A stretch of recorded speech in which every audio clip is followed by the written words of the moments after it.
265 ming dollarga mana shu orqamizga hashamatli sutuvga tushgan 6 xonali patkulch xonadonimizni obzor qilamiz. Yeah, trendsetter. Whoa, league of my own, it don't get better. No, read what I wrote. Endi bu xonadonimiz qayerda joylashgan ekan desanglar, Olmazor tumani Oxunboboyev Chuqursoyda joylashgan bo'ladi. Eslatib o'taman, 3 sotuvni tashkil qiladigan 6 xonali xonadonimizni obzor qilamiz. Kelinglar. Asosiy eshikdan kiramiz. Bismillah. Ko'rasizlar, o'zini kattagina darvozaxonasiga ega bemalol ikkita avtomobil sig'dirib qo'ysak bo'ladi. Chap tarafdan asosiy binomiz bo'ladi. Endi xonadonimizni hovlisidan obzor qilamiz. Bu yerda qo'l yuvadigan joylari, devorlarida o'zini alohida biralari tashib ketilgan. Yashil zonamizni qaranglar, juda ham chiroyli, landschaftli zona bo'lib turibdi. Binomizga o'zingiz bitta e'tibor berasizlar. Juda ham chiroyli 2 qavatli bo'lib turibdi. Bundan tashqari mana bu tarafdan yana 1 qavatli xonadonimizning binosi bor. Umumiy 6 xona bo'lgandan keyin 1 xonali bu joylashgan bo'ladi. Bu binomizda alohida o'zining oshxonasi bor. Narigi binomizda o'zining alohida oshxonasi bor.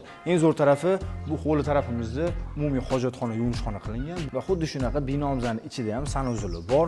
Hovli qismiga qaytayotgan bo'lsak, bu tarafdan yerto'laga tushadigan o'dimiz bor. Xonadonimizda 2 ta yerto'la bor. Bu yerto'lamizni alohida katerina uchun mo'ljallangan, hamma sharoitlar qilingan. Endi sizlar bilan asosiy binomizni chegaramizni obzor qilamiz.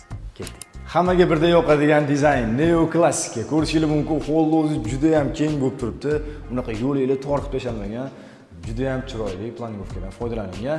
Bu katta hovli bemalol har kunga o'tiradigan zona foydalansak bo'ladi. Uголокный divanni bu yoqqa qo'yamizda, televizor zona uchun mana alohida joy ajratib ketilgan. Wi-Fi sistemada ham shu yerda joylashtirilgan bo'ladi. Endi shu rozetkalarning ikkita chetida ko'rayotgan bo'lsangiz, katta oynalar qo'yilgan. Bu yerda tabiiy yorug'lik va havo aylantirish uchun yechim qilingan bo'ladi. Eng zo'r tarafi mana kiruvishimizga invertorning sistema qo'yilgan, ya'ni cho'pli polimizni polni boshqarib tursa bo'ladi.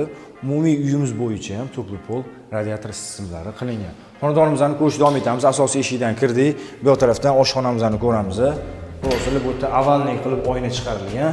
Juda ham yorqin bo'lib turibdi. Dizayni ham juda ham chiroyli.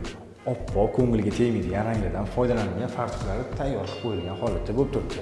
Xonadonimizni yana ko'rishda davom etamiz. Bu yoqdan chiqqanimizda, ya'ni oshxonamizning yon qismida umumiy hojatxona va yuvishxona joylashgan bo'ladi. Rakovina tagiga e'tibor beringlar. Oyoqni yuvishga juda ham qulay narsa ekan. Va bu tarafdan zina poyalarimiz, yerto'lamiz ham bor. Yerto'lamizni kichkinagina bemalol kladovka o'rnida foydalansanglar bo'ladi yoki qanaqa bir xona qilib ajratib qo'ysanglar ham bo'ladi.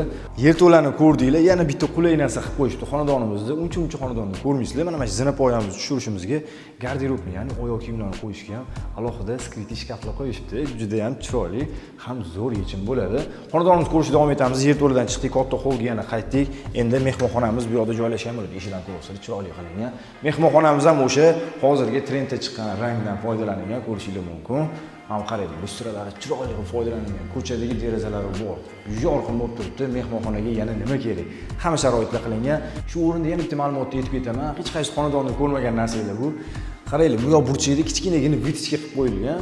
Xonadonimizda terlamasligi yoki havo aylanmay qolsa, dimlanib qolsa, mana shu bitta vitishkani yoqib qo'yasizlar, aylantiraveradi. Bu bitta bu xonamizda emas. E'tibor bergan bo'lsangiz, holda ham bor. Umumiy har bitta xonamizda alohida qilingan, oshxonada ham alohida qilingan. Xullas, juda ham zo'r yechim qilingan. Ikkinchi qavatga chiqamiz, sizlar bilan obzor qilamiz.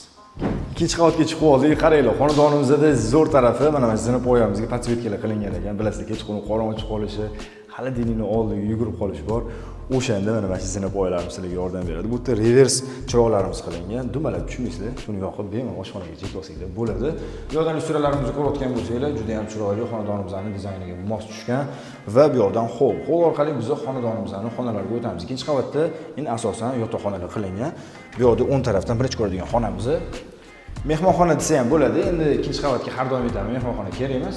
Bu yoqni dam oladigan zona qilib qo'ysak bo'ladi yoki ish zonasimi, ko'chaga qaragan derazalari mavjud va navbatdagi xonamiz yon qismida kattalar yotoqxonasi. Bu xonamiz ham juda ham chiroyli remontdan chiqarib qo'yilgan, nejniy qilib olasizlar, bemalol qiz bolalar yotoqxonasi qilib foydalansanglar bo'ladi. Bu xonamizda o'zini umumiy hojatxona, yuvishxonalari bor, kompaktli qilingan, lekin hammasi joylashtirib qo'yilgan, tashqariga qaragan derazalari mavjud.